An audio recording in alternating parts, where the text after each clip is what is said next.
this nation will rise up, live out the true meaning of its creed.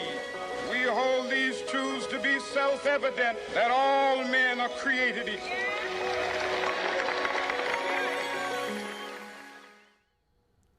Good afternoon, and thank you for joining us for His Legacy, Your Dreams Today. I'm Monica May, the co-chair of the Orange County Dr. Martin Luther King Jr. Initiative. And I'm Lisa Bachman, also co-chair of the Dr. Martin Luther King Jr. Initiative. Orange County Mayor Jerry Demings believes that Black history and the teachings of Dr. King should not only be focused on during the month of February, but all year round. And the focus from day one has been on Dr. King's 6 principles of nonviolence, which seeks to make it a way of life for courageous people. Nonviolence wins friendship and understanding, defeats justice, not people. Nonviolence holds that suffering can educate and transform. It chooses love instead of hate and believes that the universe is on the side of justice. A tall order, you bet.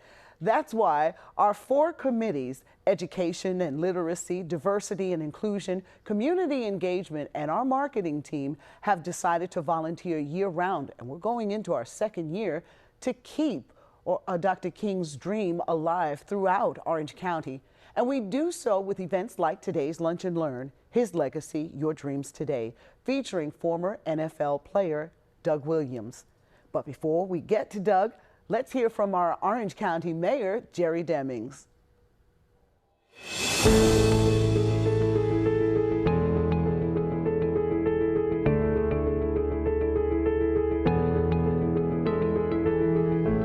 Hello, I'm Orange County Mayor Jerry Demings. Thank you for joining us for His Legacy, Your Dreams Today, hosted by the Orange County Dr. Martin Luther King Jr. Initiative. It is our great honor to have Mr. Doug Williams, NFL Super Bowl champion and legend, as our featured speaker. I would like to congratulate Doug for his recent appointment as senior advisor to the team president of the Washington football team. As someone who has closely followed Doug Williams' career from his college days with Grambling State University to the NFL, I'm thrilled we have the opportunity to spend time with one of the greatest football players ever. As a quarterback, he was known for his agility, mentality, capability, physicality, and skill in throwing long passes downfield. As the first starting African-American quarterback in the NFL, he was breaking down barriers in the sports profession. I fondly recall Super Bowl 22 in 1988 when Doug Williams led the Washington football team to victory. I have an autographed football from the Super Bowl champion. He was the first African-American quarterback to win a Super Bowl and named the most valuable player. Once again, he was making history on the gridiron across professional sports and in our nation. I look forward to listening to Mr. Williams' story of how Dr. King's legacy has influenced his life and career during today's program. This event would not be possible without the efforts of our Orange County Dr. Martin Luther King Jr. Initiative. In the spirit of building a community that works for everyone and with a mission to embrace all cultures and diversities, I convened this initiative to commemorate Dr. King's lifelong commitment to civil rights, nonviolence, and justice for all. Increasing awareness while engaging cultural differences breeds a sense of growth and cohesiveness. It is befitting that we are hosting today's program during Black History Month. I'm always excited about this opportunity, which allows each of us to learn about the positive attributes of African Americans in our community. This month is a time to reflect on the past and look forward to the hope of the future. It's a time to reflect on the nonviolent principles of Dr. King and remember all those who fought for equality. As we begin our program, I would like to thank Monica May and Lisa Bachman for your ongoing leadership and commitment to our community. To all the initiative members, I know that great things will continue to come from this talented and passionate group of community leaders. To all those who are joining us today, thank you for taking the time out of your busy schedules to listen to share and to reflect. Thank you. And it's now my pleasure to turn the program over to Miss Monica May and Miss Lisa Bachman. Thank you very much, Mayor Demings. It was so good to hear your memories of seeing Doug on the gridiron, as you say. We also talked about some of the excerpts from Dr. Martin Luther King Jr.'s I Have a Dream speech. Let's hear some of those now.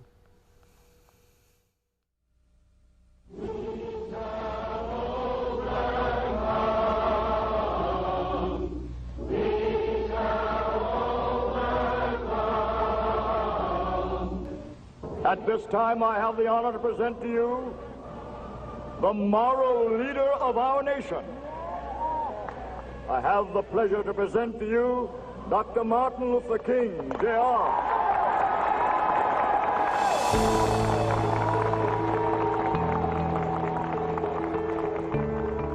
I am happy to join with you today in what will go down in history as the greatest demonstration for freedom in the history of our nation. But 100 years later, the Negro still is not free. 100 years later, the life of the Negro is still sadly crippled by the manacles of segregation and the chains of discrimination. Now is the time to lift our nation from the quicksands of racial injustice to the solid rock of brotherhood. Now is the time to make justice a reality for all of God's children. We must forever conduct our struggle on the high plane of dignity and discipline. I have a dream that one day this nation will rise up and live out the true meaning of its creed. We hold these truths to be self-evident, that all men are created equal. Let freedom ring from Stone Mountain of Georgia. Let freedom ring from Lookout Mountain of Tennessee. Let freedom ring from every hill and molehill of Mississippi, from every mountainside. Let freedom ring, and when this happens, when we allow freedom ring, when we let it ring from every village and every hamlet, from every state and every city, we will be able to speed up that day when all of God's children, black men and white men, Jews and Gentiles, Protestants and Catholics, will be able to join hands and sing in the words of the old Negro spiritual, free at last, free at last. Thank God Almighty, we are free at last.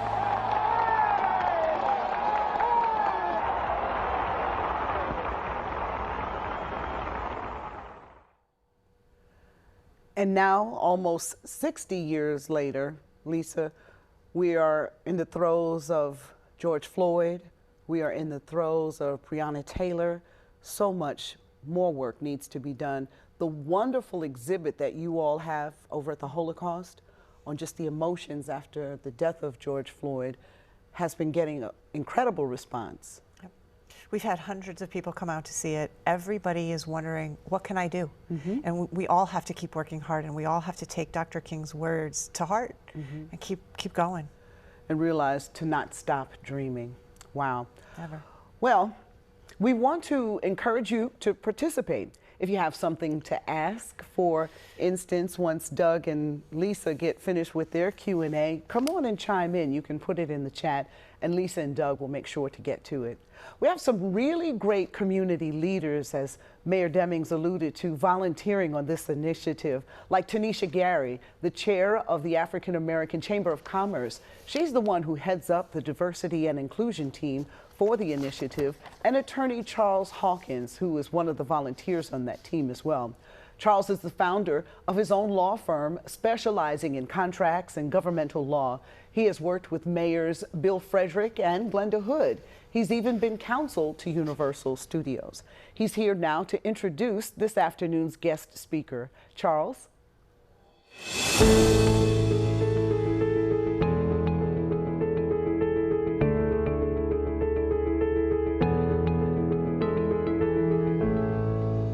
Good afternoon, ladies and gentlemen. I'm Charles Hawkins II, and I serve on the Orange County Dr. Martin Luther King Jr. Initiative.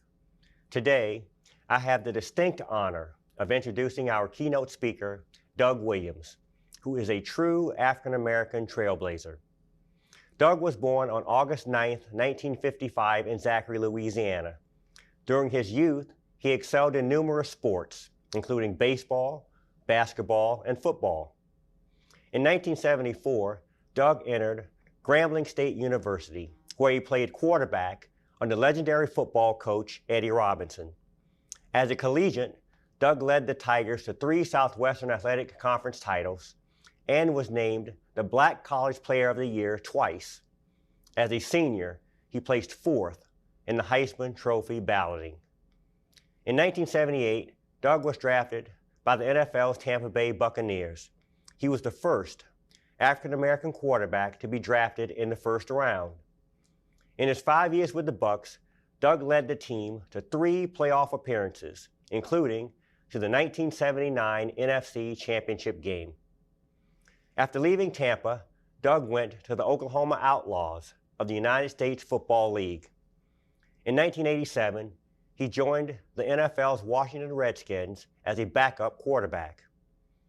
Midway through that season, he stepped in for injured starter Jay Schrader and led the team all the way to the Super Bowl. During the second quarter of that game, Doug threw for 340 yards and 4 touchdown passes en route to a 42-10 win over the heavily favored Denver Broncos. Thus, Doug was the first African-American quarterback to lead his team to victory in a Super Bowl, and he was named the game's most valuable player. After retiring from the gridiron, Doug returned to his alma mater to serve 2 different stints as head football coach. During that time frame, he led the Tigers to 3 consecutive SWAC titles. After leaving Grambling, Doug joined the NFL's executive ranks, first with the Jacksonville Jaguars and then with the Tampa Bay Buccaneers. Currently, Doug is with the NFL's Washington football team, where he serves as the Senior Vice President of Player Development. With regards to honors and awards, Doug is a member of the Grambling State Athletics Hall of Fame, the College Football Hall of Fame, the Black College Football Hall of Fame, the Tampa Bay Buccaneers Crew of Honor, and the Washington football team's Ring of Honor. Ladies and gentlemen, please welcome Doug Williams. Hello. First of all, I want to say to Mayor Demings and to the committee for giving me this opportunity to speak to you all down in Orlando. I want to apologize for not being able to make it last year. We all know why, because of COVID.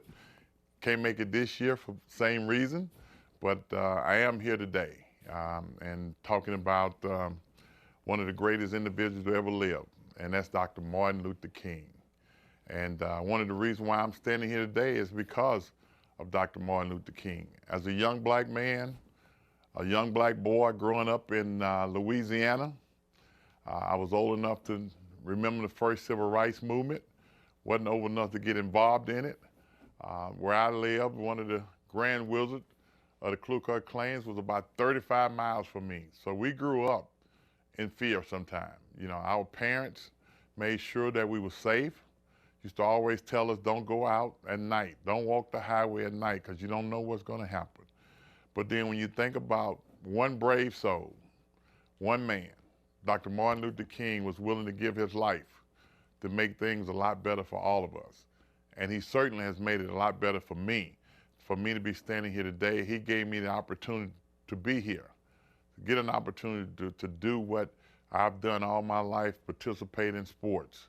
And the reason why I'm standing here, I want to say I appreciate and I thank Dr. Martin Luther King for giving me this opportunity. And so many other young Americans, whether it's black or white, the freedom to be able to express yourself, to be able to do the things that you want to do in life. And you know, as we remember what has happened over the last few months, dealing with social justice, I just want to say as an older man, and for what I remember as a young man and what I used to see on television, when they used to have the marches and the protests, you know, you didn't have what we have today. The diversity of the protests this year was off the chart. That was one thing that made my heart grow fonder, because it wasn't about just the black young man or the black older man or woman. It was the diversity of the protests. Realize that America is big enough for all of us, and all of us has a piece of America. And if we can only find a way to work together to make this a better place. You know, Dr. Martin Luther King had a lot of sayings, and I think we all heard it.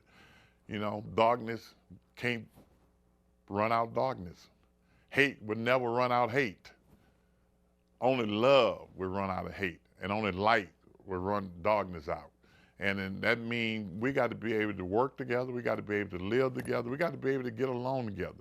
You know, as an athlete, I tell people all the time, I have never walked in the huddle and looked in anybody's eyes, whether black or white, and saying, we don't want you here because you're not the color that we want to play with. You know, sports is probably one of the best places in the world for racial harmony. I've learned that over the years. Yet still, we still have some ways to go in sports. You know, and I'm saying this from a standpoint of the coaches, the black coaches in the NFL. You know, we can't make it happen. People got to open their heart to make it happen. Same thing on jobs, CEOs. You know, we don't have enough CEOs of color, agenda. You know, we just got to find a better way to work together in America, and it can happen. And it gives me so much pleasure to sit here and just think about what I've seen over my lifetime and the changes that I've seen. You know, I've been working here now going on 7 years, and we had a whole changeover this year. You know, we got rid of our logo. We got rid of the Redskins because it was a racist name. We played up under the Washington football team. But not only that, we hired the first black president in the National Football League. We got a minority coach. We got a minority general manager. And when I look at our team now, where I'm gonna be working with the president as his senior, as one of his assistants, and I see the gender and the color, makeup, the diversity on this team in Washington, D.C., it makes me feel good, because if we can do it as a team in sports, I know America can do it.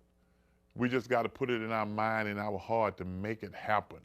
And I'm sure the same thing, Mayor Demings, I'm sure you feel the same way. By you being mayor, a black man mayor in Orlando, one of the premier cities for tourism, and you are the mayor. I think that in itself speaks volume for the people who voted for you, not because it's the color of your skin, because you can do the job. And you've done the job. And I want to say thank you for allowing me this opportunity just to tell you I appreciate what you're doing and what you're doing.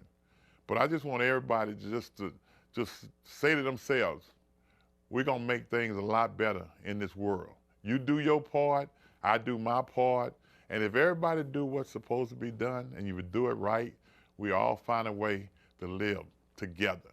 You know, and I'm going to close by saying this. You know, I was fortunate enough 33 years ago as the first black man to play in the Super Bowl. First black quarterback to play in it, first black quarterback to win it, to be named MVP. But walking off that field, I had a teammate, Joe Jacoby, who should be in the Hall of Fame. He walked up to me and he hugged me. He told me one thing. He said, Doug Williams, I don't care whether you're black, green, or yellow. I just want you to know you're our quarterback. And that made me feel good, because I didn't go to that game to play as a black quarterback. I went to that game to play as the Washington Redskins quarterback, who just happened to be black at that time. And when I was walking off, I had my hat held high in the sky. And all I was thinking about was one guy, Dr. Martin Luther King. I felt like I had made the mountaintop in my sports. and that's to walk off as a champion. And I want to say thank you, Dr. Martin Luther King, for being who you are and giving your life, not only for me, but so many others. So thank you all for having me. Wow, Doug, thank you. What an incredibly inspiring tribute. Welcome. We're so excited to have you here with us today. And just as a reminder to everybody who's watching on the WebEx, please type your questions into the chat so that we can get them to Doug and he can answer them. Earlier, we heard about the work that you're doing for the Washington football team, but it's not only for the team, but it's for the NFL and our greater community too. We heard some excerpts from the I Have a Dream speech, and clearly you've lived your life fulfilling his dream. You talked about America being big enough for all of us, and you gave us some examples of how you always treated your teammates equally. Dr. King reinforced that all men are created equal, and so many of us live in what I'm going to call our comfortable circles, where we tend to socialize with people who are just like us. Can you offer us some suggestions on how we might be able to step out of that comfort zone and meet people who look a little different, but very likely we still have a lot in common with?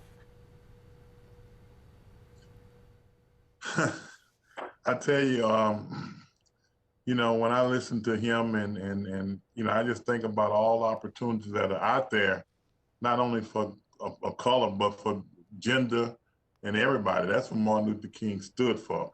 And it was easy for me to talk about it because I knew that the opportunity that I had in life, I didn't do it by myself. It took people like Martin Luther King and people before me to give their lives and everything else that they had to give to open the door for guys like myself.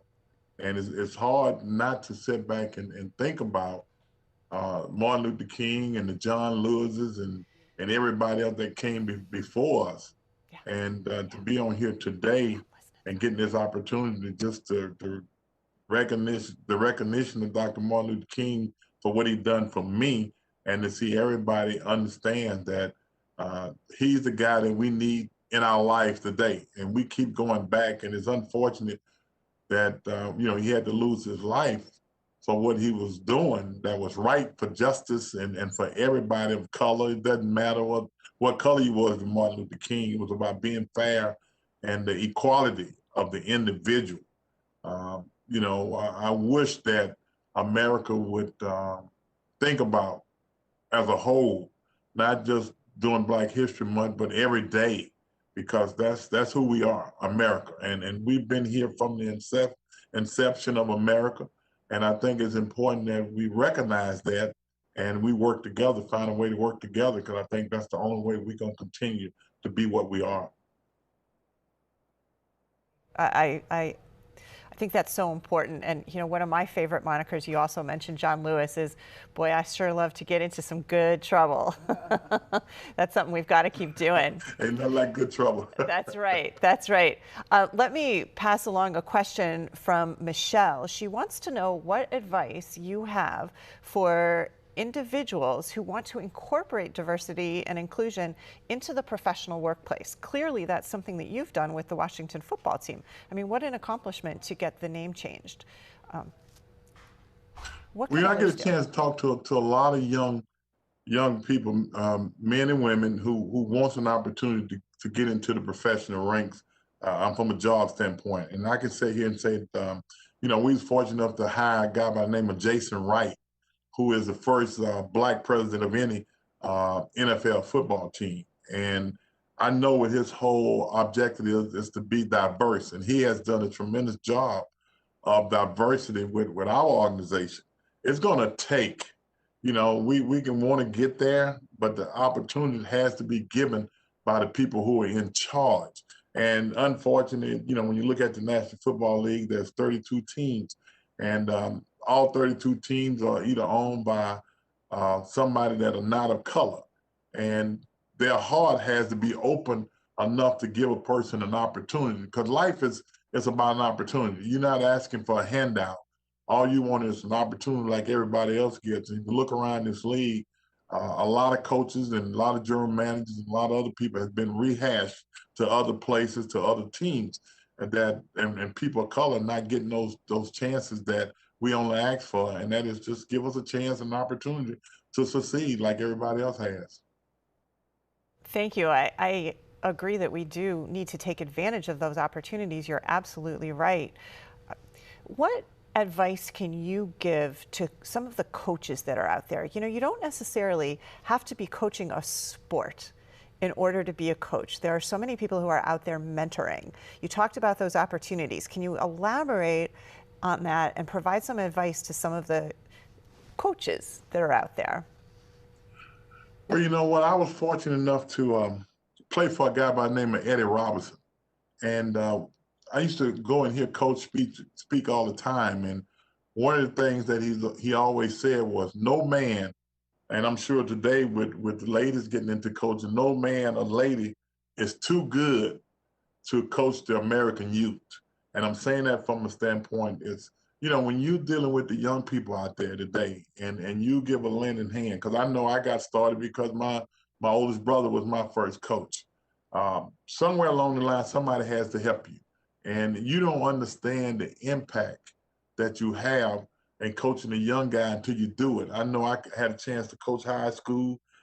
You know, I coached a team that a lot of people don't know, that I coached a high school football team down in Zachary, Louisiana at my old high school that had a chance to play against Peyton Manning in high school. And we're the team that beat Peyton Manning where he played his last high school game. And the impact from that for me came in a way of when I go back home and I run across some of those young guys that are coaching today and that played in that game, how they appreciate the opportunity that they had to play. But coaching is something that is a profession that you can get a lot out of from a standpoint of seeing the young people go on in life and being successful for what they're doing because you realize you had an impact on them. Coaching is all about an impact that you have on the individual. And if that's something that you want to get in, I would have to say that's one of the best professions out there. I couldn't agree more. You know, when you get to mentor and see somebody excel, there's nothing better. Such a great feeling. We have another question from our audience. Tanja is asking about your thoughts on young athletes and coaches taking a stand for racial equality. We saw a little over a year ago when Colin Kaepernick decided to take a stand, and it essentially ended his career. Hopefully, with what's happened recently, things have changed up just a little bit. What are your thoughts on some of these athletes now that are taking a stand? Well, you know what, and I think we all would agree one thing. It was so unfortunate that the guy that occupied the White House at that particular time, that he took a stance, didn't take time to realize why he was kneeling. And he made it a big deal. And I think it worked for him at that time. I would hope that America would open their eyes and realize that it wasn't about the flag. You know, it was about what was going on. And this summer kind of resonated why he was on his knees, because of what transpired over the last few years with the killing of young black men and young black women. That's why he was taking that knee. But most of America, not most of America, I'm gonna say some of America, refused to look at it from that standpoint. And I take my hat off to Kaepernick. I hate the fact that, you know, he didn't get a chance to continue his career as a player. It's unfortunate that a lot of people ridiculed him for taking that stand, but he had an awful lot of people who stood by him, but it didn't help him as far as securing that job of being a player, continue to play in the National Football League. And I think a lot of people has awakened and realized that him taking the knee wasn't about what a lot of people made it out to be. It was about looking at something that was taking place across this country over the last few years. Oh, I could not agree more. It's a shame that sometimes these important messages just seem to get lost. And there's a great follow-up question from Darian that he says, as a young African-American man, I feel that it is my duty to fight against injustice and to make this country a better place. Having said that, I'm not sure how to do so.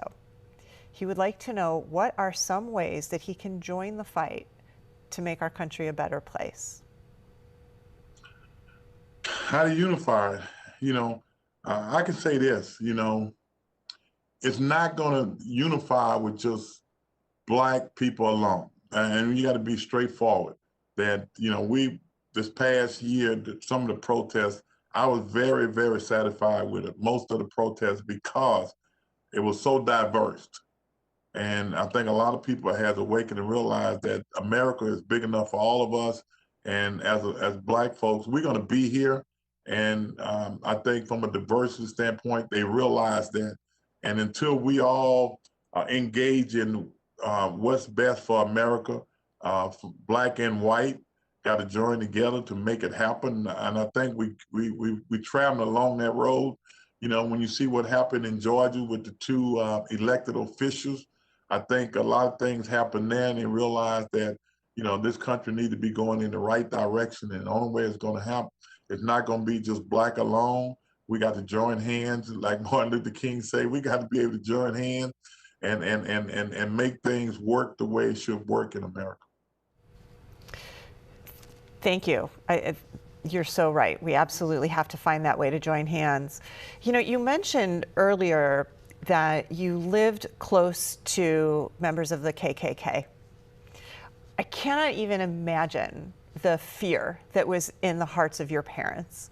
How did they talk with you about that? What you said that they kind of kept you safe and kept you insulated. What did they say? How did they explain that to you? I can't even imagine having to explain that to my child.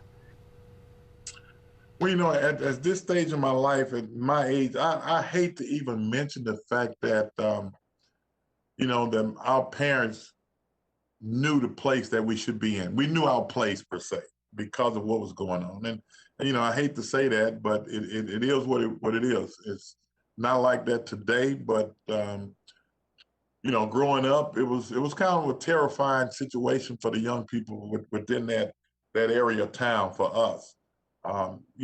Driving down to going towards Baton Rouge and sitting in the car with your daddy, and somebody got the nerve to walk up to your car with fully dressed with a hood and everything and passing out pamphlets, I think says a lot in itself. I think it was more to let you know who you were. Boy, you got to stay in your place type of situation. And we did stay in our place because our parents was afraid for what could happen to their kids. I think that was the most important thing. Now, our dads in that area wasn't as torn to be in their place because they was more mad about what was going on when you wake up on Friday nights and cross was burning at both ends of the intersection.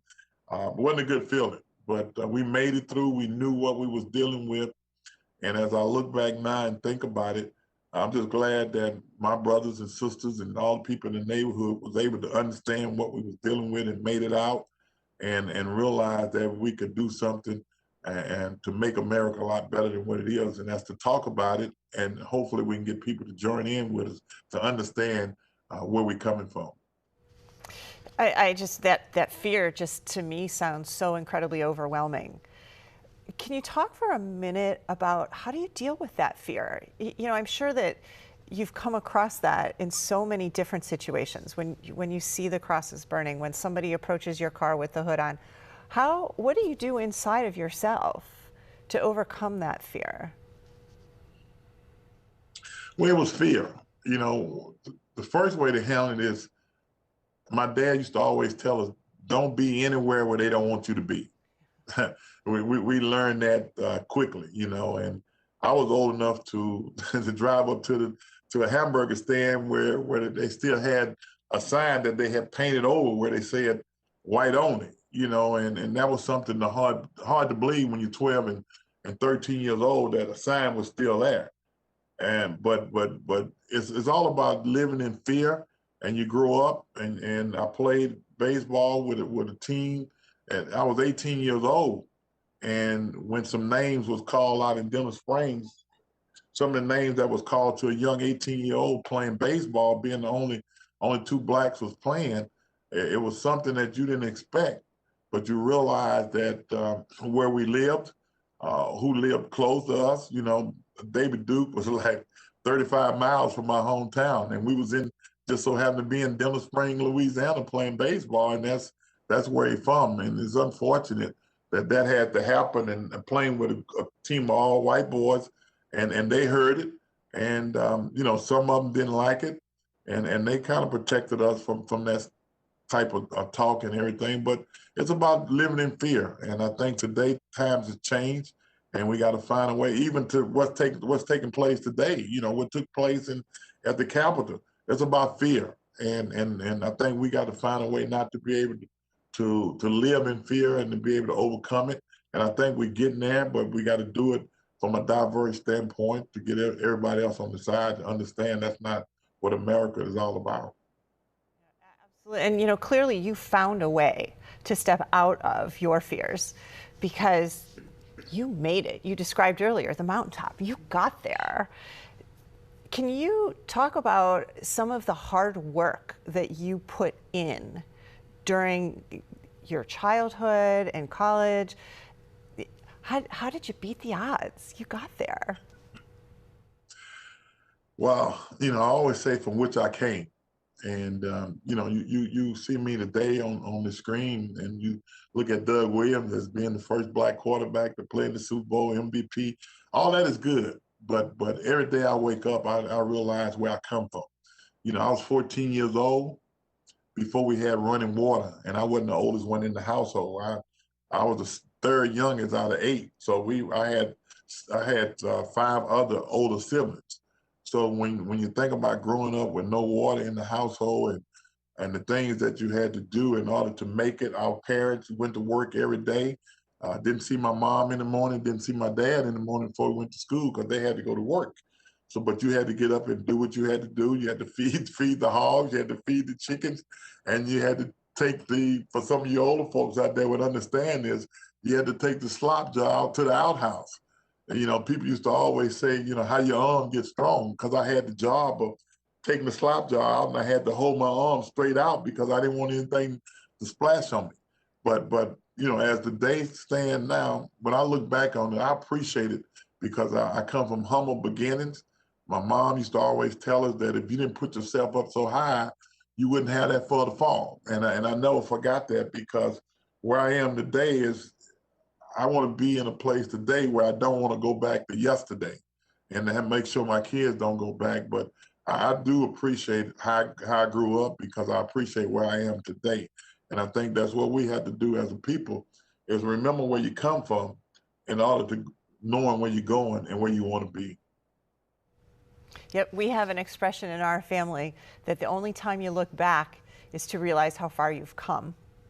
And clearly you've come very far. Do you have a pivotal moment that you just remember, a situation where you were just down and then you had to pick yourself right back up?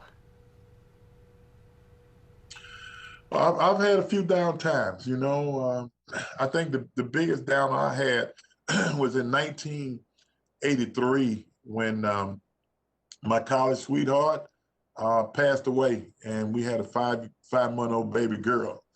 And that's when I realized football was not as important to me as a lot of people had made it out to be. And I was going through contract negotiation with the Buccaneers at the time, and we couldn't come to an agreement. And I decided that, football is not as important as a lot of folks made it out to be. And I got my degree from Grambling. I wanted to coach. I wanted to be like my oldest brother. So what I did in 1983, I did not play a down of football. I went home, and my brother was a principal.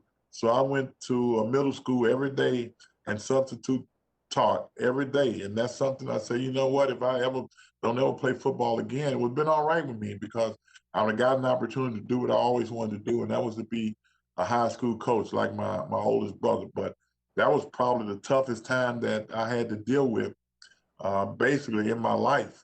And, until you lose your parents and stuff. But at that particular time, they both was living. And the lady that I had dated for 8 years after college, totally, and you end up marrying, and less than a year, you lose her. and you got a 5-month-old baby girl, and that's what you had to deal with. That was the most important thing to me at that particular time. So, but I picked myself up, you know, as Clarence Thomas said, by the bootstrap. I picked myself up by the bootstrap, but I had help. You know, I had a family that was 100% behind me, and whatever I decided to do, if I decided to go back and play football, my sisters and my mom was there to take care of my baby girl. That's awesome, and I hope your baby girl is doing well today, because she can't be much of a baby anymore. And you know, one of the things that you said is asking for help, and so many people look at that as a weakness. It's not. It's really something that's so important, and it sounds like you really were surrounded by family. You have all these siblings, and your parents were there to help you. Do you have advice for anybody? For some people don't have that kind of access to family around them. What are some ways that they can ask for help? Well, family is very, very important. Even when you're not at home, family is big. You know, the guy that introduced me to today is family to me, because when I got to Tampa, Mom Hawkins and Dad Hawkins was mom and dad to me. They put their arms around me, and Charles and Rui became little brothers. And sometimes you don't have your parents, so you got to find a support system. I think that is important. When I went to school at Grambling, my counselor, Miss Bessie McKinney, bless her soul, was my support system. Sometimes you can't do it alone. You need people in your corner. You need people that's going to help you, somebody you can talk to, somebody, you know, when there's a situation that you just can't handle yourself, you got to share it, and they'll help you through it. So I've been fortunate to have extended people around me that helped me get through some things that I needed help with, but I also was a phone call away from whether or not it was Coach Robinson, whether or not my oldest brother Robert, or anybody else to help me overcome whatever challenge that I had to deal with in any particular time. Amazing. It seems like we've got time for just one more question. Clearly, you achieved a dream. What advice do you have as we start to bring this to a close for all of our youngsters out there that are trying to achieve their dreams? Well, the biggest advice, you know, I would have is everybody gonna have some challenging time. And, you know, having to go to church every Sunday and sit there through whether or not you wanted to or not, you know, sit there at church, you learn one thing, that sometimes you got to look to the hill and say, you know, you need help. But at the end of the day, you got to keep climbing that mountain until you get to the top. It's tougher than you think sometimes, but it's not as tough as you should be, and realize that you're going to be tougher than whatever you have to go against. And I think that's where overcoming a lot of our efforts. I know it's easy for me to sit here and say that, you know, when the going get tough, the tough got to get going. But if you sit down and don't do anything about what you have to deal with, it's not going to happen. We all say, you know, God going to make a way. And God will make a way. But God will make a way if you help him make that way. You got to put something in it in order to get something out of it.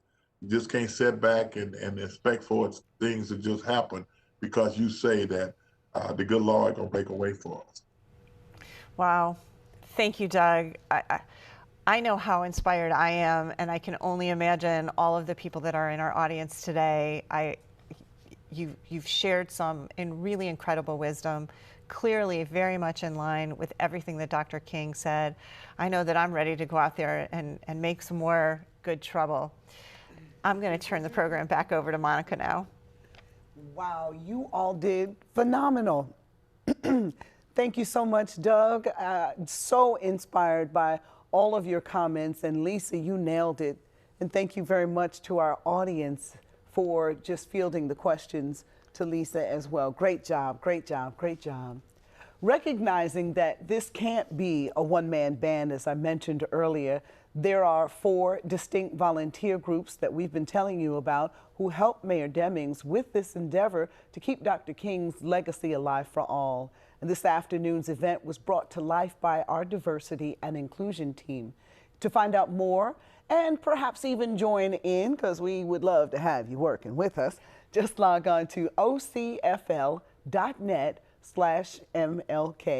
And you can join us from home next Tuesday to watch the PBS. Henlon, we're going to invite you now to sit back and take a glimpse into some of the accomplishments that the Orange County Mayor Jerry Demings' MLK initiative has achieved.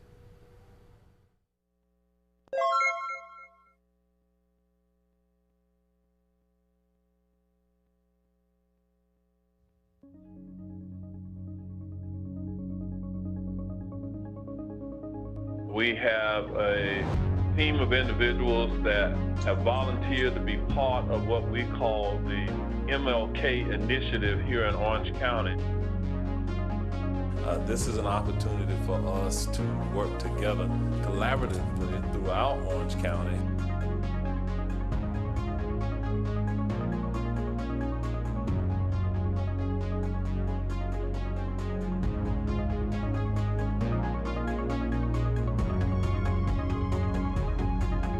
Three principles that are my guiding principles as the mayor of Orange County. And that's to have a county that is built on innovation, inclusiveness, and also a county that is about collaboration.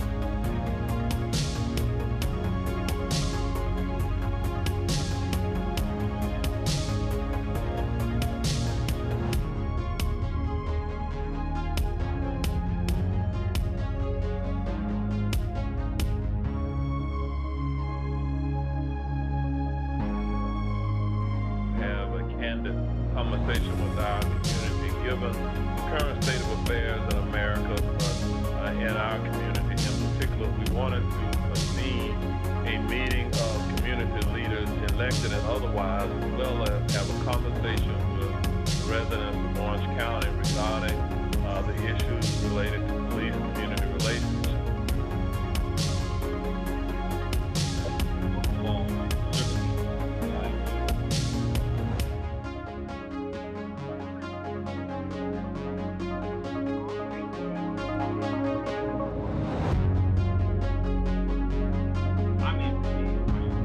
Hi, I'm Monica May. And hi, I'm Lisa Hoffman. We're your co-chairs for the Orange County MLK initiative. We're 10 for 10. Along with Mayor Jerry Demings, we're encouraging everyone to join us via Facebook, Instagram, or Twitter. Use your pages for the I'm 10 for 10 challenge.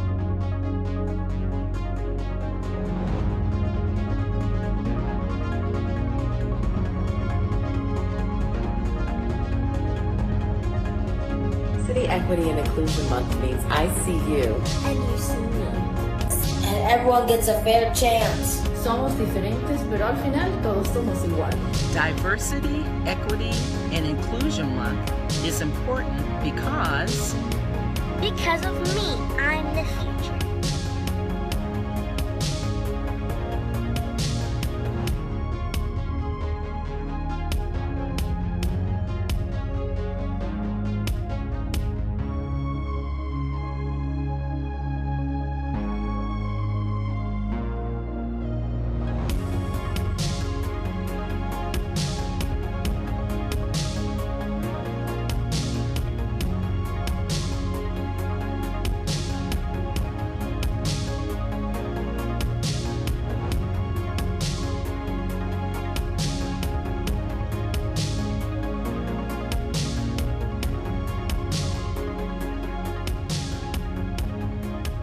Joined here by several of our commissioners. We're joined by members of the Orange County Dr. Martin Luther King Initiative Committee, who are here also volunteering to make it a day of service, giving back to our community.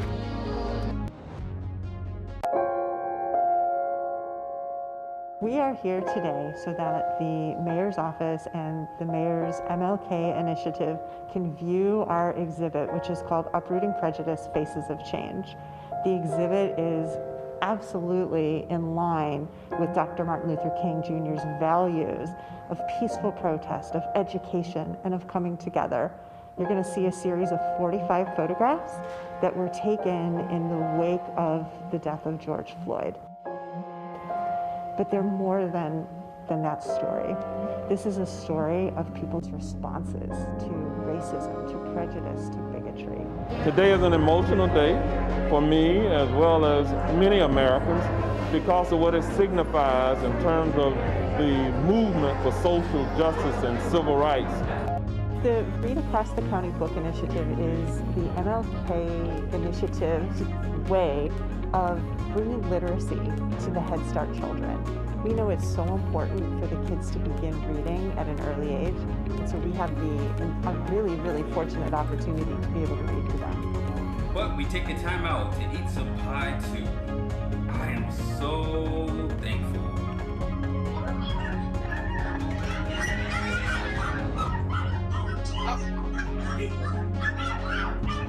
What we are trying to do is diversify their experience of learning. And so when you can have a guest reader like myself come in, I believe that it helps to keep the students focused on learning. And that's what it was all about, to celebrate literacy here within our own community. So with that, we'll say, good job, everyone. It's been a lot of fun, but a lot of work.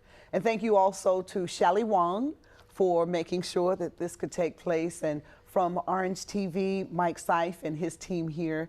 And thank you for making sure to join the Orange County Dr. Martin Luther King Jr. initiative for our Lunch and Learn, His Legacy, Your Dreams Today. Again, our web, you can find out more information, ocfl.net/MLK.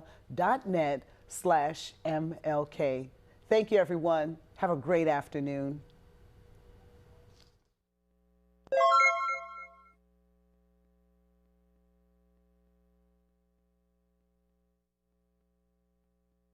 I have a dream that one day this nation will rise up, live out the true meaning of its creed.